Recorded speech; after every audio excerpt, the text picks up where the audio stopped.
Hey everyone. So today's video is going to take a look at these X-Base farm table legs. Not so much how to build the leg, but to help you achieve that nice, clean, seamless look so that when you're gluing everything up, it looks like one piece of solid wood. You can't really tell that there are multiple pieces glued together.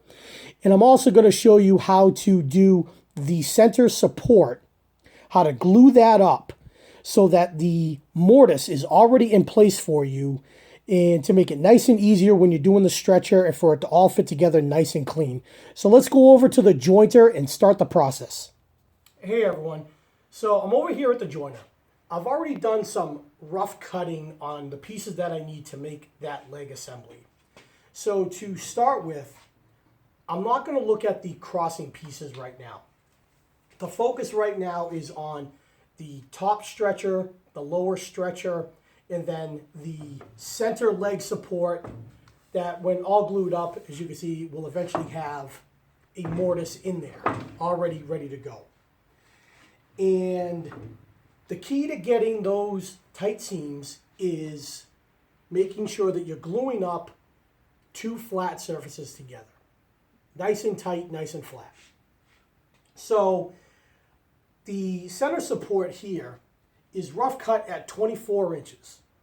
Now, this can vary from time to time because obviously the overall final length of this depends on what my final thickness ends up being on the top and bottom stretchers, which varies from time to time, so I'm always kind of doing the math. I know roughly where it will always fall, but it's never really the same from table to table. Because my concern is always making sure I get good square pieces. So if it means an extra pass through the planer or over the joiner, then that's what I'm going to do. And it just means that this has to be cut a little longer.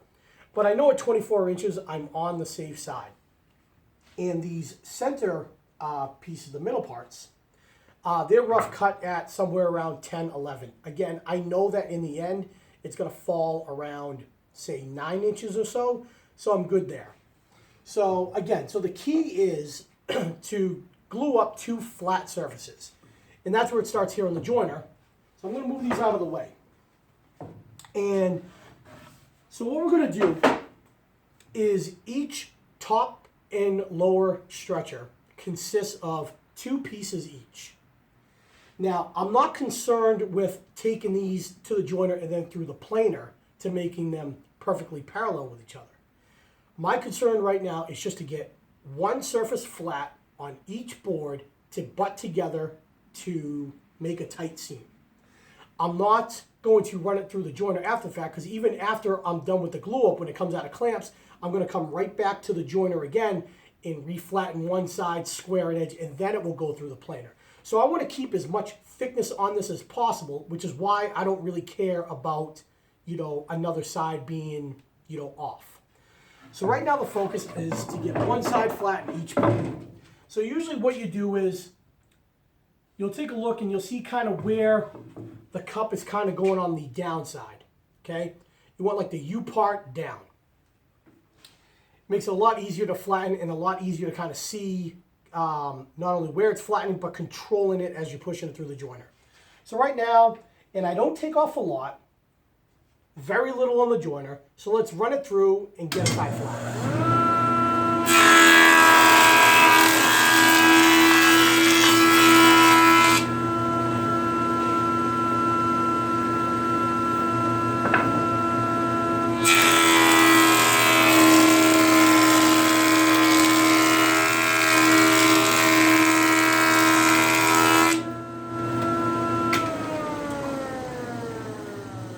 Okay, so I could tell by the second feed on that I was getting good, even cuts across the whole board. I could feel it as I ran it through.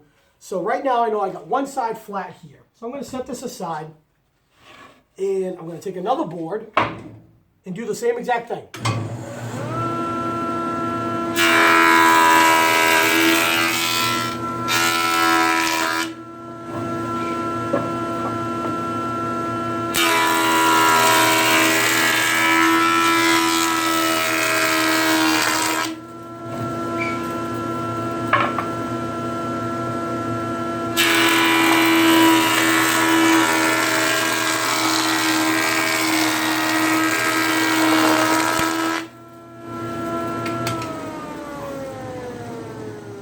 Helped if I would have put on the dust collection first to stop the chips from flying everywhere. But as you can see on that one took 3 passes to go through to get a nice good flat surface. But again, this is why I don't run it through the planer right now to take even more off, because I know I'm going to come back here after glue up. So now I know that I'm going to take the 2 sides that I just flattened on the joiner and put them together, and I know right now that I've got a good seam all the way down. I'm going to have good clamping pressure, and it's going to create a seamless line for the glue up. So I'm going to repeat that process for the other sections, and I'm going to readjust the camera, and we're going to go over to actually gluing and clamping up, and especially focusing on the center support leg so that you can see how to already get it nice and even with the mortise already in place. So stay tuned. Okay, so we're over here at the workbench. We've run the boards through the jointer to flatten one side. But I've already done all the initial clamp ups of the tops and the bottom stretchers. So what we have here is we have the 2 flat sides butting up against each other. Clamp it real tight. It's nice and easy. You're going to get good squeeze out. And when this dries and you clean that up, you're going to have a nice seamless look. You're not going to see like any indented groove, nothing like that. It's going to look like one solid piece of wood, nice and clean. Now let's deal with the center support with the through mortise already in it. So these boards I did run through the planer after the joiner. The top and the bottom stretchers I did not, because I want to keep as much thickness as possible, and I have to repeat that process again after the fact. But it's essential that you have equal thickness all the way through on this to ensure that your mortise is centered, and that on each stretcher your beam, your trestle beam is going to line up perfectly straight, because if it doesn't, if it's off, if these aren't the same thickness, then you know your beam's going to kind of want to go a little off, and that's not what you want. So I've run these through the planer. It's not a set thickness. All I did was run it through enough that it took off enough to make them all the same. That's it. So what I have here is I have a mortise spacer block. And through all my tables, I've figured out that having a mortise of 5 3/8 tall works really, really well. And if you work with dimensional lumber, if you bought like a 2x8, and it's really in the end, it's really like 7 1/4, somewhere around there, you would take off 7/8 proud on each side down the edge, and you can make the tenon as long as you want, as long as it pops out the other end. But it makes it just like a nice, easy thing that you could do. Just take off 7/8 on each side, and you already have, you're down to your 5 3/8 that you need for this. So what I'm going to do here is I'm going to get some glue on these pieces, and then I'm going to tack them in place with my nail gun. I try to be careful on the glue. I don't want too much on the inside where the actual mortise is, because I don't want the squeeze out to be in there, because then that really interferes with the tenon, and you know, you got to get in there with your chisels and really clean it up good. So try not to get a lot toward that end of the block. And if you do, it's no big deal. Like I said, you just go in with a chisel and clean it up. But just try to make it easier on yourself now and know what you're dealing with. Okay, so I got some glue in there, flipped them over, and I got the spacer block here, and I've got the boards butted up against it nice and tight. And I'm just going to, like I said, take a nail gun, I'm just going to tack it in place.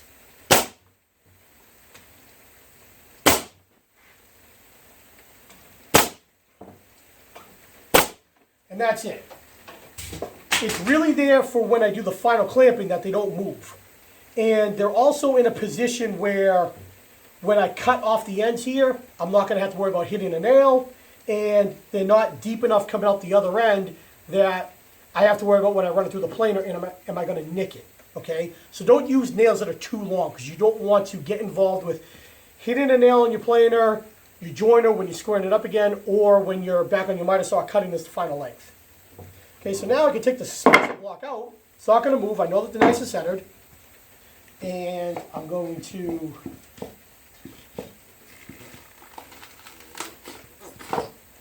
get some glue in here. Running out of glue.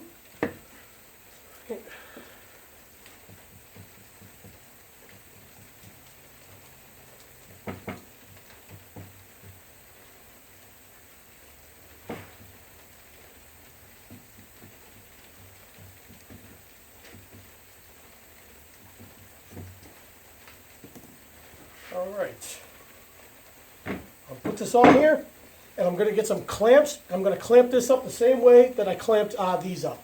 So give me 1 sec, and I'll be right back at you.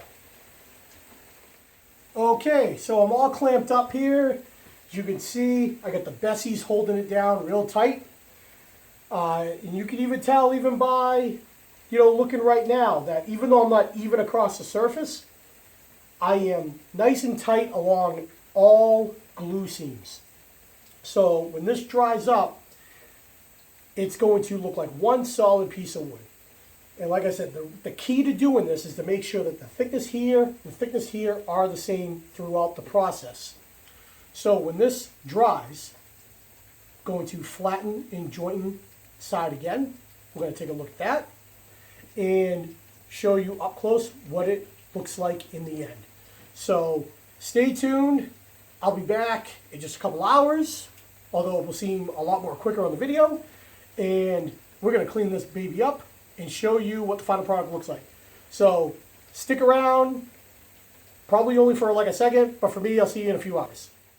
All right, guys, new day, final day, got the clamps off, scraped off like some of the big excess glue, back at the joiner, and now I'm going to repeat that process that we just went through. I'm going to flatten one side, and then I'm going to put that flat side right up against the fence here and get a good 90-degree angle going on two sides so that I can cut it to final width and cut it to final length and get it in the clamps for the final leg assembly glue up. So let's go ahead and flatten the side.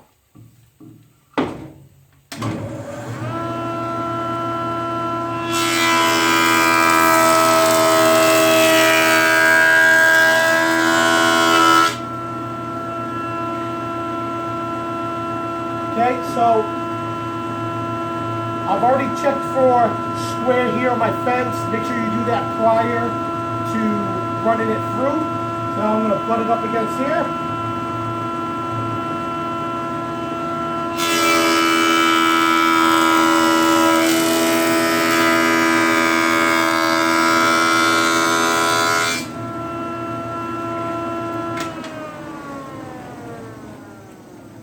And that's it. I'll come up close here so you can see. So nice seamless transition between all the boards. It looks like one solid piece, and that's what we're going for. It's got the through mortise already in, but it looks like one solid piece, so you don't look like you did, the separate glue ups. Now the key is I have to mark the side that needs to go through the planer first, the thickness planer. Because remember, I just flattened again one side, which means that this side now is a little bit thinner than this side. So I want to make sure that this side goes down on the planer, so I take a little off of this side here, making sure that the thickness is equal on both of these sides, and then that way, once again, I got that nice straight beam for the trestle table. So that is it. I'm going to repeat the process for all the boards here, but that is how you get a good glue up, a nice seamless look, nice and clean, good quality work. That's what we want to go for. So thanks very much for tuning in, and we'll see you on the next video. Look forward to your comments below. Thanks, guys.